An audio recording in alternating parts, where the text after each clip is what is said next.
Hello, Flash Anime bringing you a series review for Majestic Prince that just ended, and I wanted to talk about it because one of my surprise hits of last season, because that's technically when it came out, right around the time we had Valve Rave and Gargantia for the other mech shows. I'll talk about those later. And to start off, it's a 24 episode series by Dagi Kobo, which all they're doing, or all they're known for right now is like Yuri, which is a popular series. They have 2 seasons. Good Job Club B, whatever, and Love Lab, which is currently airing this season. And it's kind of weird seeing this studio do a mecha series because all the shows I just mentioned are really more like slice of life, or Yuri-ish type shows or comedies. So it's like really rare seeing them do this kind of show. But to jump into it, the story is basically kind of your basic survival thing. You have aliens attacking the Earth, and the Earthlings, have to stop them by using whatever technology they have. But, of course, our technology doesn't work against them. But we have this other team that they use these big old giant mechs and things. And you can find out more about them later on as we go through the series. I'll talk about that in a little bit. But the basic setup is to follow these five little teenage kids. And they're like a team. They're like, I guess, genetically engineered humans. So, they have like a no past, so they don't have really memories. They have no parents, no father, no mom, and they really have no future because no one knows how long they're gonna actually live. They have a certain lifespan because since this is wartime, people just die. There's just no, guarantee you're gonna live till you're like an old man or anything. And yeah, the team that we follow is like there's like Kei, Tamaki, Izuru, Shigeru, and Asagi. This is your main team. And to go through each of them, I would basically describe it maybe like a, if you've played any MMOs or any RPG games, you have like tanks, DPS, and healers, support classes. And for me, I would, classify like Kei. I would classify her as the support. Basically, her machine scans the area and she gives people info on what's going on around her. And her character type is like, she's kind of like a mothery type. She kind of babies a lot of the characters and kind of acts like the mom type for a majority of the series. We have Tamaki coming up next to her, and she's kind of the tank. Her suit is really like it's just like a big shield basically. And her job is to basically rush in and take as much damage as she can, or break through lines and things like that. Should be the tank, like I said. And her personality is just kind of like the sister type to all the characters. She's kind of annoying and she's very hyper at the very beginning. She has the most fun around the other characters. She's a goofy character, and obviously for her she's the fan service character, while Kei is not. So, and then we have Izuru, which is technically he's the leader of the group. He has the red machine. And I would classify him as like the heavy DPS fighter.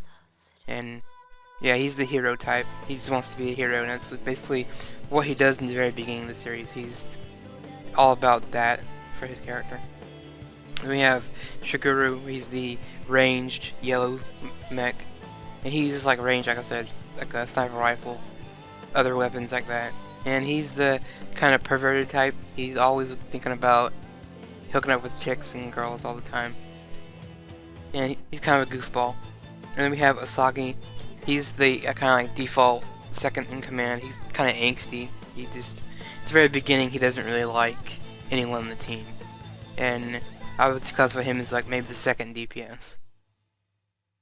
And coming up last, close to the end of the series, they introduce a new character that joins their team. And his name's Angie, or her name, whatever you want to call it. And this one's very weird. He's the same as the others. He's high DPS, and his personality is kind of weird.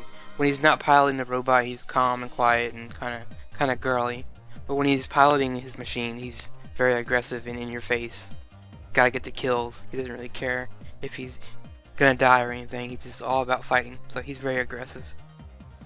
Now we have the characters, and for me, the best character I think would stand out is probably Izuru and Asagi, because you know the series is more about Izuru being he's the main focus, and we follow him through his journey of learning to be a team player and sticking up for everyone, just being the hero that he wants to be.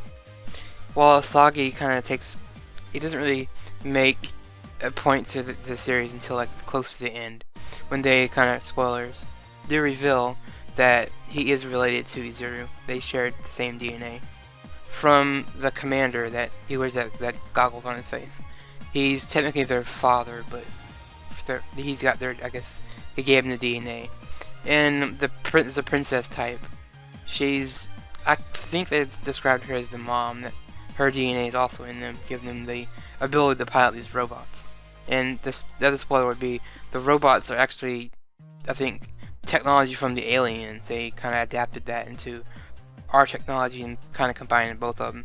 So technically, the main cast of characters are half alien, half human, if you want to get down to it. Which gives them the ability to pilot these robots, like I said. Which is kind of a neat twist. I mean, even though we've seen this before, like in Evangelion, I mean, in that series, if you haven't seen it, you know, the machines are technically living beings or living things. But after all the things with them being related, they just, Izuru kind of goes berserk in one episode, and he just fights like a madman, just like Angie. And near the end, they kind of say something that it's endangering his health, so Izuru kind of has to step out of the last final fight, but of course he has to jump in and save everyone. And while those two characters are kind of the main characters, the other characters do have their time to shine. I mean, they do get their bits and moments to do what they have to do to get the team going. And but for me, the sad part is probably like the cool side characters. You know, I won't spoil who dies, but there's a lot of cool side characters that are just like, you know, you instantly are like drawn to them because they're just so interesting, so fun to watch.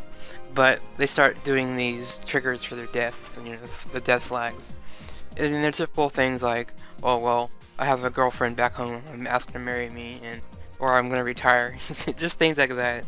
And they just, you know, when they're saying these lines, you just can't help but, you know, feel that these characters are gonna die.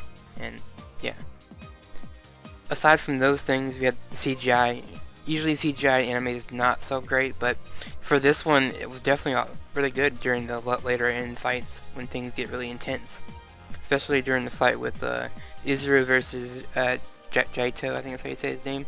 He's like the prince of the alien race, and basically when he fights him the first time, he senses something in this human. He doesn't really know he's a human, but he senses that, like, this is, you know, my rival. I found someone that makes me want to fight all out. In the last episode, these two just, you know, kick each other's asses. They're beating the hell out of each other's machines, and they have to like go to like level 2, or, you know, transform in order just to fight each other. And that was kind of nice, just seeing Izuru kind of go berserk a little bit. But obviously he has to stop and regain his hero side, and he does become the hero at the end. He does save everyone with the help of you know, the whole entire fleet. So, and for some random things to be the comedic moments with a character named Randy. He's like this veteran fighter, and he's kind of like a mentor to Izuru. And he shows up one day, you know, with the guys, and he's just like, yeah, I got something to show you. It's something that it's kind of interesting. So basically, he takes him to this room, and he shows him a adult movie, a porno, basically. And we had Shigeru. He's the one that's always wanting to get with the girls. He's just looking at it like, oh my god, he's freaking out like it's disturbing him. He doesn't know what to make of any of it, cause yeah. So that was definitely funny, you know, just some of those moments like that. And even in the beginning, they had these comedic moments with the team, kind of like butting heads or just, you know, just arguing all the time. Some of those moments are funny, but then some of them are kind of like, just get to the actual stuff you want to see. So, I mean, I don't really have anything else to say about this series other than if you like mechs and things, you know, this is more of a mech show. At the time we had Valve Rave and Gargantia. I would definitely rank this higher than both of those. Even though I know Gargantia is kind of a different take on mechs, because it's not all about the robots. But, yeah, Valve Rave is more supernatural, I would say, kind of out there. A lot of people didn't like it because it's not traditional mech, which Majestic Prince is really, I think, break it down to. It's like, if you like Gundam, you're a big fan of Gundam or anything like that, you can probably get behind this. It's really fun. And for like the final thing to say about this series, a season 2, I would love to hear it. I mean, I did see there was an announcement for a possible season 2, so hey, look out for that. It might happen. And the final score I give this series is probably a 9 out of 10. I mean, it's very enjoyable, but at the rate when I watched it every episode every week, it did drag on for a while. So it's probably better in marathon mode, which is, you know, watch. If you get past the first 5 episodes, you might like the series. But yep, hopefully they do a season 2. If not, that's fine. I had fun with this series, and that's pretty much my review for this series. So see you guys later. Peace.